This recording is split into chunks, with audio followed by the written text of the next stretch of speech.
Gracias, buenas noches. Estamos con nuestra invitada Luisa Buitrago, quien más adelante se va a presentar eh, con, todos, con todos sus títulos, con todos sus pergaminos. Antes me presento, soy Flor Niño, pertenezco al programa de psicología de la Universidad Nacional Abierta y a Distancia y estamos exactamente en el curso de construcción de subjetividades. En este momento nos encontramos en el aprendizaje número 4, influencia sociocultural en la experiencia traumática. Entonces nuestra invitada, que de antemano pues hemos charlado con ella y hemos diligenciado del consentimiento informado, damos la palabra para la presentación y comenzamos. Gracias. Listo, gracias Flor. Buenas noches. Yo soy Luisa Buitrago, soy artista plástica de la Universidad Nacional de Colombia y pues referente a lo que menciona Flor, pues he tenido la experiencia de trabajar con familias y con, más que todo, con niños y niñas en situaciones de desplazamiento, vulnerabilidad en una fundación en Bosa Laureles. Bien, Luisa, muchas gracias. Entonces, vamos a hacer unas preguntas que fueron elaboradas de manera mancomunada por el grupo colaborativo. Y también con ese preámbulo que ha anotado, es una persona que ha vivido el conflicto como acompañante en procesos a víctimas.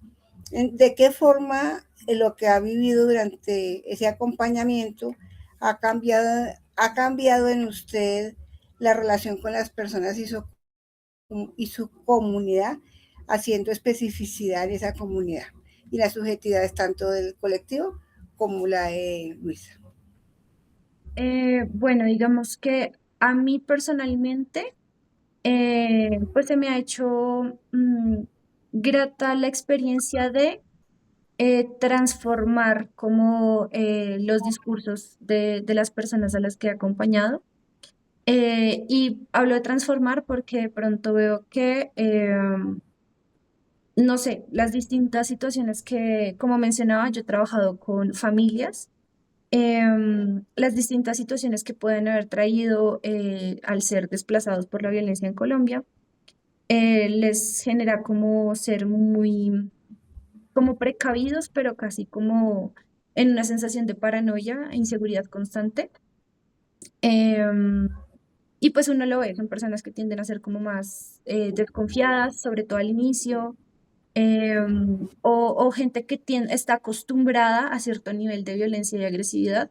Me refiero como a desde la forma de hablar en el día a día, como microagresiones. Y pues primero ver eso como una realidad, algo que existe, y también es parte de no tomarme personal el hecho de que estas personas están ahí con ese tipo de, ¿cómo decirlo? Como de a la defensiva, como estar todo el tiempo a la defensiva, que no es una manera de ellos de querer atacar, sino como justamente la manera en que han aprendido a llevar la vida. Y pues he visto, gracias a también el proceso, sobre todo con los niños, que es modificable, que es posible creer que sí se puede dejar de lado como ese modo de supervivencia a generar justamente comunidad. Los espacios en los que estamos en la fundación, digamos, en en el contexto en el que yo he estado, ha sido más que nada cursos con niños, algunos pocos con adultos, y en estos cursos se dan espacios para que la gente pueda dejar de lado la prevención y realmente empezar a procesar sus emociones. Bien, Luisa, muchas gracias. Entonces, ya ha adelantado sobre observación en las emociones y en los comportamientos. Entonces, em, lo siguiente sería como añadir más en esa argumentación, en lo que se notó, lo que se pudo observar y lo que se puede concretizar a través del lenguaje en esa transformación interna emocional de la persona, tanto de las membresías con que trabajo como de la suya. En el lenguaje, o sea, ¿cómo así en el lenguaje? No, no, no. En el, en el lenguaje, pero me estoy refiriendo es a la experiencia, la parte emocional. Ya relató que observó cambios emocionales y comportamentales por la experiencia del conflicto. Ujú. Entonces, lo que añadir, obviamente que estamos haciendo en el lenguaje, en la narrativa, sobre una transformación interna, Ok, tanto en las membresías como en la de la acompañante Luisa. digamos que pues se ha hecho más visible, por ejemplo, desde pandemia nosotros hicimos un acompañamiento por llamada telefónica como monitoreos para saber cómo las condiciones en las cuales se encontraban las familias, que se me hace un ejemplo claro de la desconfianza. Eh, Ellos siempre preguntaban como esto para qué es o como todo el tiempo estaban a la defensiva y trataban de no brindar demasiada información, como muchas personas vienen pensando que todavía los persigue como la situación del lugar de donde venían desplazados. Muchas personas como que trataban de mantenerse al límite con nosotros, las personas de la fundación. Eh, Sin embargo, digamos que en estos espacios las personas tienden a abrirse muchísimo. O sea, nosotros hemos tenido talleres de cuidado en torno a, por ejemplo, las plantas. Entonces, si digamos una persona tiene como sus recetas de como su territorio, las trae y junto con ellas trae también como las anécdotas como positivas que traen del territorio. O sea, si bien, claro que hablar del territorio trae como nostalgia, trae dolor, creo que estos espacios, por ejemplo, de compartir saberes, también les permite como rescatar justamente el momento en el que obtuvieron esos saberes. Una señora que nos comentaba cómo el papá le ayudaba a cultivar, o este remedios para las plantas para que no se llenen de plagas. Es, o sea, desde ese tipo de cosas, como que hilan su relación con el territorio y traen y la comparten y eso va generando una comunidad pues ya más sana, ¿no? Justamente que deja de lado esa prevención y desconfianza del entorno.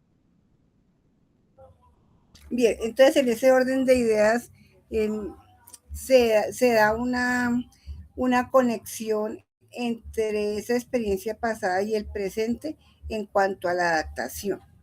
Ujú, Y correcto. podría comentar un poco más sobre ese aspecto. Del proceso de adaptación de las personas, bueno, digamos que en Bogotá ocurre este fenómeno que pues es una ciudad que recibe muchísimas personas de todos los territorios del país. Mm, y pues sí me he dado cuenta que a veces se generan asperezas en esas mismas maneras de hacer o en esas prioridades que le dan las personas a distintas cosas. Al momento de gestionar eventos, de gestionar cosas, em, cocinar un sancocho, como que cada persona trae maneras tan distintas que es muy fácil que se vuelvan como hasta explosivas las conversaciones o que hayan como pequeñas asperezas ahí en en las relaciones entre las personas. Y pues digamos que sí, en la fundación se ve constantemente. Mm, y creo que, bueno, considero que las labores que se hacen de acompañamiento, en efecto, pues les facilitan como venir de un contexto completamente distinto, debe ser como muy violento desarraigarse así de golpe y llegar a, a un lugar como Bogotá que pues no conserva para nada sus costumbres del lugar de origen y que es una ciudad tan grande y que justamente nadie se habla con nadie y pues el hecho de que todo el mundo sea tan distinto eh, y que dé miedo a hablar con el vecino, pues como que solo lo único que hace es que la gente cada vez se aísle más. Pues digamos que estas acciones como que sí han permitido que más bien de pronto el proceso no sea tan doloroso, ¿no? Aparte que, pues bueno, no es lo mismo llegar yo sola de una ciudad a otra, de un país a otro incluso, que si, pues, por ejemplo, las personas que cargan con su familia, con una pareja, con hijos, o con sus papás incluso estando mayores, creo que ya de por sí las cargas de conseguir trabajo, que también obviamente esa es una parte importante, que nosotros hemos generado vinculaciones, no sé, con el SENA, con la registraduría para dar cursos este, y fortalecerles como esas cuestiones de básicas que son como conseguir trabajo, buscar otras oportunidades, pero también acompañarlo con esa parte justamente emocional, ¿no? O sea, creo que es igual de importante sentir que tengo un mínimo, un básico para vivir, que justamente lograr confiar en mi entorno y encontrarle un sentido en medio como de todo ese caos que es como ser desplazado y migrar, encontrarle un sentido pues a mi entorno y como a las personas que tengo alrededor. O sea, tener una red de apoyo también es como importante en este proceso de adaptación. Bien, entonces, siguiendo con los eslabones y sentada más en la última respuesta, eh, para, para añadir en la relación cultura, memoria y procesos de sanación colectiva, haciendo énfasis como en la memoria. Ok, bueno, pues digamos que tiene bastante que ver con lo que te decía de que de los espacios de conversación. Estaba pensando precisamente en un curso que se llamó Semillas de Vida. De hecho, creo que está todo cargado en YouTube, si no estoy mal, que fue pues virtual. Esto empezó en pandemia y justamente traer del territorio los saberes y los conocimientos para compartirlos es de alguna manera dejarse ser vulnerables en cuanto a los recuerdos, en cuanto a los conocimientos. Las personas simplemente dan, ¿sí? Y eventualmente la disposición de todo el mundo de dar en ese tipo de espacios hace que todos justamente reciban algo nuevo, una nueva manera de hacer, una nueva manera de relacionarse con directamente conocimientos aplicables a tener su huertita en casa, a aprender a cuidar sus maticas en casa, en el caso de este curso en concreto.